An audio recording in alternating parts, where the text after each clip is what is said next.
Hello, good morning. मैं आलोक श्रीवास्तव आपके लिए फिज़िक्स पढ़ा रहा हूँ। आज का topic electric flux and Gauss theorem. कल जैसा मैंने पढ़ाया था कि आपको थोड़ा एरिया के बारे में बताया था और सॉलिड एंगल के बारे में बताया था। अब इस चैप्टर का थर्ड टॉपिक है इलेक्ट्रिक फ्लक्स। तो आइए देखें। देखिए, topic 2 electric flux. Electric flux की पहले डेफिनेशन हम लोग वर्बली पढ़ लेते हैं ताकि डिफाइन करने में आसानी हो। डेफिनेशन है electric flux passing through an infinitesimally small surface around a point in the electric field is equal to the product of component of electric field which is normal to the plane of the surface and the area of surface। तो इन्होंने कहा कि अगर आपको electric flux calculate करना है किसी area में जो कि एक इलेक्ट्रिक फील्ड जो कि यूनिफॉर्मली है, रैंडम नहीं है, यूनिफॉर्मली है, तो कैसे कैलकुलेट करेंगे? तो बाय डेफिनीशन हम इलेक्ट्रिक फील्ड जो है, जो कि ये एरिया जैसे दिया है, इस एरिया के नॉर्मल, इस एरिया के परपेंडिकुलर डायरेक्शन में कितनी इलेक्ट्रिक फील्ड है वो कैलकुलेट करें और जितना वैल्यू आए उसका एरिया ऑफ सरफेस का मैग्नीट्यूड जो होगा उससे मल्टीप्लाई कर दें तो हमको इलेक्ट्रिक फ्लक्स मिल जाएगा। तो जैसे अब देखिए फिगर में ये एक इलेक्ट्रिक फील्ड है, यूनिफॉर्मली है, देख रहे हैं सारी लाइंस पैरेलल हैं, रैंडम नहीं है, जिगजैग नहीं है। तो यूनिफॉर्म इलेक्ट्रिक फील्ड है, उसमें एक एरिया हमने ले लिया, क्लोज्ड एरिया है, ऐसे ले लिया, ऐसे बना लिया, लेकिन ये एरिया इलेक्ट्रिक फील्ड के अंदर है, हर जगह इलेक्ट्रिक फील्ड है, बाहर नहीं है। और इस एरिया का जो है परपेंडिकुलर वेक्टर ऐसे जा रहा है, तो कहने का मतलब ये एरिया का वेक्टर है और ये ई का वेक्टर है, ये इलेक्ट्रिक फील्ड है और ये एरिया वेक्टर है। तो ये तो सरफेस एरिया हमें कैलकुलेट करना है, पूरी सरफेस का जितनी ली गई है। तो इसको कैलकुलेट करने के लिए हम पहले एक छोटा एरिया से कैलकुलेशन शुरू करते हैं। तो इसमें हमने इस एरिया में एक छोटा सा प्लेट जैसा पार्ट, बहुत छोटा है, इसमें लिखा है ना infinitesimally small surface around a point. एक पॉइंट लिया ओ और उसके चारों ओर एक छोटा सा एरिया प्लेट टाइप का हमने कैलकुलेट कर लिया या बना लिया। तो इसको हम ds कहेंगे। ds का मतलब छोटा एरिया है और फुल एरिया s हो गया। अब इस एरिया का वेक्टर ऐसे परपेंडिकुलर जाएगा तो वो ds इधर जाएगा और जो इलेक्ट्रिक फील्ड है वो ऐसे ऐसे जा रही है। तो इन दोनों के बीच में E और ds के बीच में थीटा एंगल है, ये सिचुएशन है। अब थोड़ा देख लेते हैं टर्म जो यूज़ होंगे फॉर्मूले में, वो देख लेते हैं। Capital S is surface area, ये surface area. ds is equal to infinitesimally small area, ये जो है हमने जो इमेजिन करा है छोटा सा एरिया, उसको ds बोलते हैं, तो वो बहुत छोटा है तो ds बोल दिया। अब ई वेक्टर जो है electric field uniform, E vector जो है वो यूनिफॉर्म इलेक्ट्रिक फील्ड है। Theta is equal to angle between E vector and ds, area vector और ई वेक्टर में जो एंगल है वो थीटा है। अब कैपिटल फाई ई जो है वो शो करता है टोटल फ्लक्स ऑफ s, मतलब ये फाई ई इतना पूरे सरफेस एरिया का फ्लक्स बताता है, और डी फाई ई जो है वो फ्लक्स ऑफ ds, ds का फ्लक्स जो है वो डी फाई से डिनोट करते हैं। तो इज़ दैट क्लियर? सारे चीज़ें क्लियर हैं। अब उसके बाद हम अपने फार्मूले पे आ जाते हैं। तो देखिए दो तरह के हम लोग जो है एम है। पहला तो ये है फॉर डीएस एरिया कैलकुलेट करना है, फ्लक्स छोटे एरिया के लिए कैलकुलेट करना है। फिर उसके बाद for the whole surface area, फिर उसके बाद बड़े का कैलकुलेट करना है। ठीक है, तो फॉर डीएस एरिया, तो डीएस एरिया का फ्लक्स क्या होगा? D phi E, E for electric flux. D phi E जो होगा वो बाय डेफिनेशन के अनुसार इलेक्ट्रिक फील्ड का गुणा एरिया से हो जाए, एरिया ऑफ सरफेस से करेंगे तो आ जाएगा।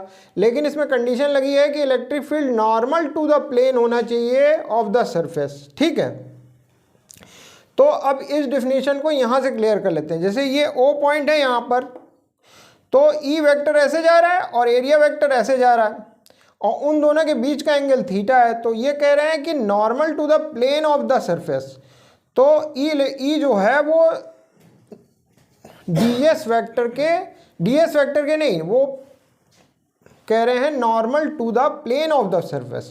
तो प्लेन ऑफ द सरफेस तो ऐसे होएगी, ये प्लेन ऑफ सरफेस है। ठीक है, ये ऐसे है, तो प्लेन ऑफ द सरफेस ये है, ये प्लेन ऑफ सरफेस है।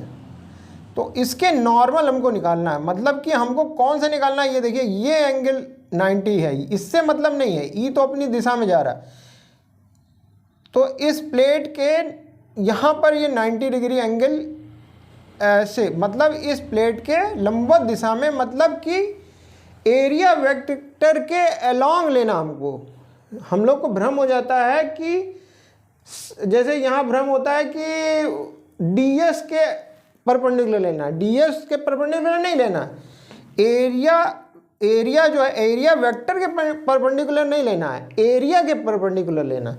तो ये जो है, जो एरिया है, इसके परपेंडिकुलर जब हम ई का वेक्टर निकालेंगे तो वो एरिया वेक्टर के अलोंग हो जाएगा, एरिया वेक्टर के अलोंग हो जाएगा।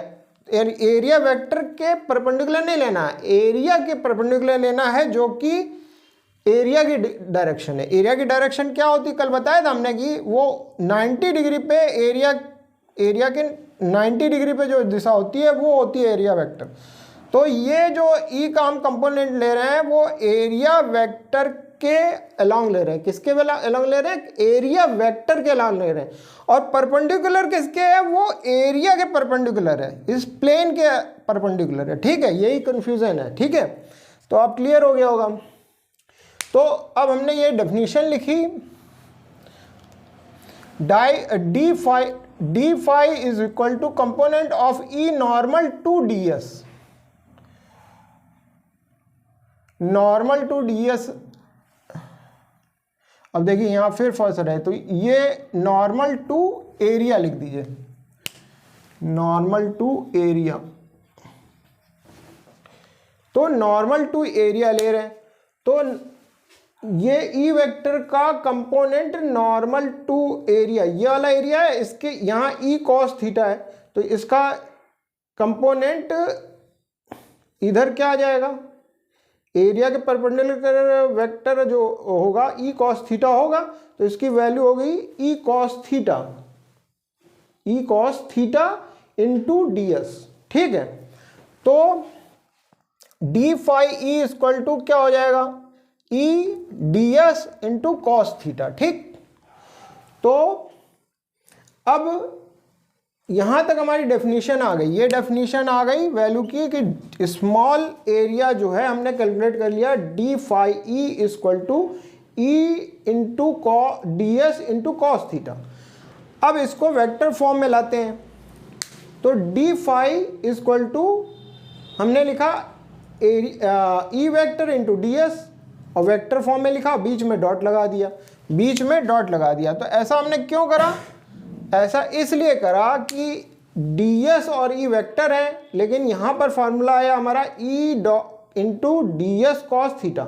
तो ये फार्मूला जो है वेक्टर में आपने पढ़ा होगा कि ये वैल्यू जो है इन दोनों वेक्टरों का अगर डॉट प्रोडक्ट निकालें तो उसके बराबर होती है।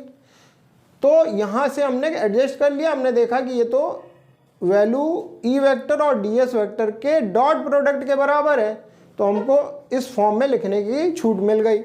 तो इसको याद रखेंगे, dot product of two vectors is equal to scalar है, स्केलर प्रोडक्ट है, सॉरी डॉट प्रोडक्ट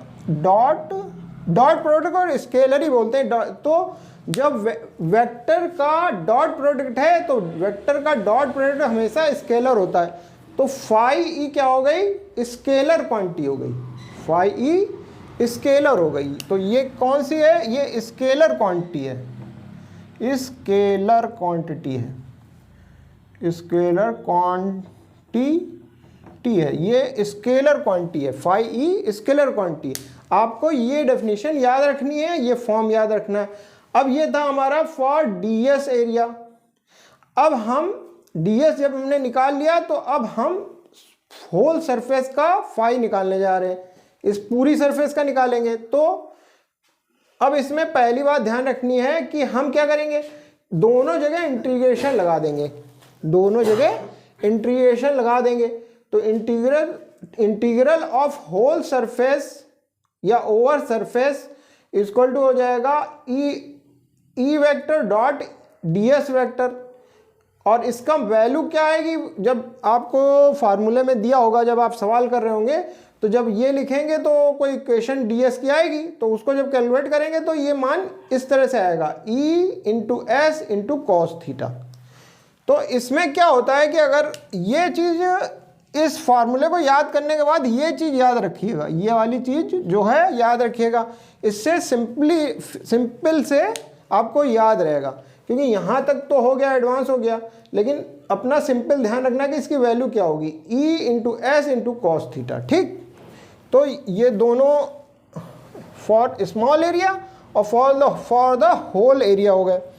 अब हम इसके ए टॉपिक पे आएंगे, मतलब इसमें एक केस ये है, डेफिनीशन ऑफ इलेक्ट्रिक फ्लक्स। अब हम डेफिनीशन ऑफ इलेक्ट्रिक फ्लक्स की इन टर्म्स ऑफ एरिया इंटीग्रल लिख के नोट करेंगे, क्योंकि ये डेफिनीशन इंपॉर्टेंट है, इससे काफ़ी कुछ क्लियर रहेगा आगे के लिए।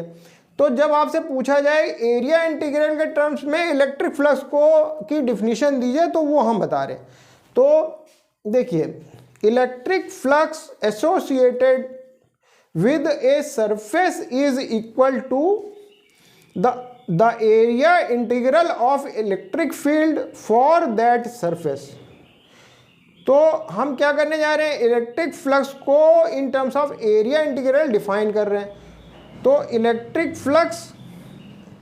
फ्लक्स क्या होता है, एसोसिएटेड विद ए सरफेस, किसी सरफेस से एसोसिएटेड इलेक्ट्रिक फ्लक्स किसके इक्वल होता है, equal to area integral of what, area integral of electric field.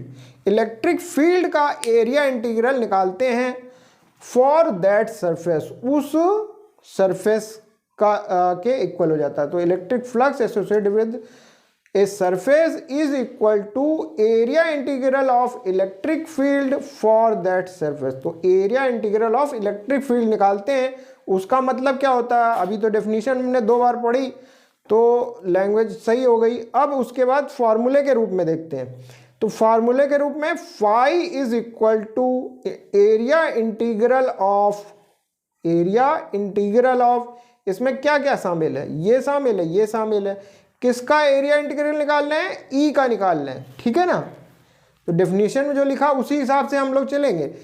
Area integral of electric field निकालना है फॉर दैट सरफेस, तो एस लगा हुआ है यहाँ पर, इसको कहते हैं इंटीग्रेशन ओवर इंटायर सरफेस, ठीक है।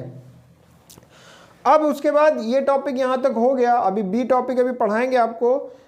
अब एक एग्जाम्पल छोटा सा देख लेते हैं कि बड़े बड़े क्वेश्चन हो गए तो छोटे क्वेश्चन में ये भूल जाते हैं एकदम से, दिमाग में एडिटेशन रहती है कि ये जो है ये तो वेक्टर फॉर्म में, पता नहीं वैल्यू कैसे लिख दी है क्या है। तो उसके लिए ये एग्जाम्पल आपके लिए आसान रहेगा।